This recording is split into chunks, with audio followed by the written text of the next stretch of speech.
আল্লাহ পাক রব্বুল আলামিন সব নবীদের ব্যাপারে একটা কথা বলেছেন, ইয়া হাসরাতান আলাল ইবাদ, ইয়া হাসরাতান আলাল ইবাদ মা ইয়াতিহিম মির রাসূলিন ইল্লা কানু বিহি ইস্তাহজিউন। আমার বান্দাদের প্রতি আমার আফসোস, দুনিয়ায় এমন কোন রাসূল পৃথিবীতে আমি প্রেরণ করি নাই যেই রাসূলদের প্রতি মানুষ অবজ্ঞা না করেছে, ঠাট্টা বিদ্রুপ না করেছে। এমন কোন রাসূল, এমন কোন নবী আমি প্রেরণ করি নাই। অথচ সব নবীদের দাওয়াত ছিল একটা, ইয়া কওমি ইবুদুল্লাহ ওয়াজতানিবুত তাগুত। হে আমার কওম, হে আমার জাতি, একমাত্র আল্লাহ পাক রব্বুল আলামিনকে স্বীকার করে নাও, আর বাতিল যত ফিরকা আছে তাগুতকে তোমরা বিলীন করে দাও। তাগুতকে বাদ দিয়ে আল্লাহ পাক রব্বুল আলামিনের তাওহীদ এটা তোমরা অ্যাকসেপ্ট করো। এই দাওয়াত দিয়েছেন সব আম্বিয়া আলাইহিমুস সালাতু ওয়াস সালাম।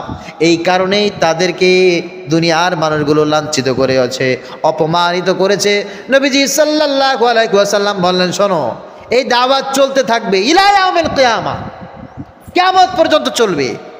যত মানুষ দাওয়াত দিবে, যত মানুষ তাওহীদের কথা বলবে, যত মানুষ আল্লাহ পাক রব্বুল আলামিনের কথা মানুষের সামনে পৌঁছে দিবে, আল্লাহ পাক রব্বুল আলামিন ওয়াদা করেছেন এই মানুষগুলোকে আমি আসমানে সম্মানিত করে দিব। ওয়ারাফা'না লাকা যিকরাক। আল্লাহ বলছেন, নবী আপনার কাজ হচ্ছে আমার বাড়িগুলো মানুষের সামনে বড় করে উচ্চারণ করা, আর আমার কাজ, আমার দায়িত্ব হচ্ছে আপনাকে পৃথিবীর সামনে, বিশ্ববাসীর সামনে উঁচু করে দেওয়া। আপনি এখন থেকে আল্লাহর কথা সবাইকে বলবেন, ভাই আল্লাহর কথা শোনো, আল্লাহ যেটা বলেছে সেটা মানো। আল্লাহ অনেক বড়, আল্লাহ অনেক মহান, আল্লাহ সব কিছু পারে। আল্লাহ তাআলা পারেন এমন কোনো জিনিস নাই। এই কথা মানুষের সামনে আপনি আল্লাহকে যত বড় করে বলবেন, আল্লাহ মানুষের সামনে আপনাকে তত বড় করে দেবে। সুবহানাল্লাহ।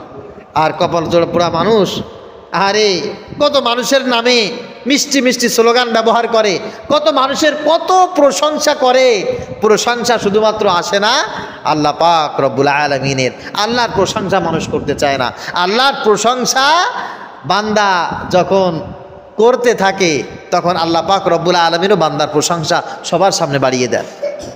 এদেশে বহু উলামা একরামের জন্ম হয়েছে, তারা আপনাদের কাছে এই বাণীগুলোই পৌঁছে দিয়েছে।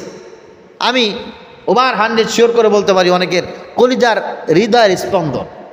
অনেক বহু আলেম, তারা কোনোদিন আপনাদেরকে দাওয়াত করেও খাওয়ায় নাই, কোনোদিন তাদের সাথে আপনার মুসাফাও হয় নাই, কোনোদিন তাদের বাড়িও আপনি যান নাই, কিন্তু তাদেরকে এত মহব্বত করে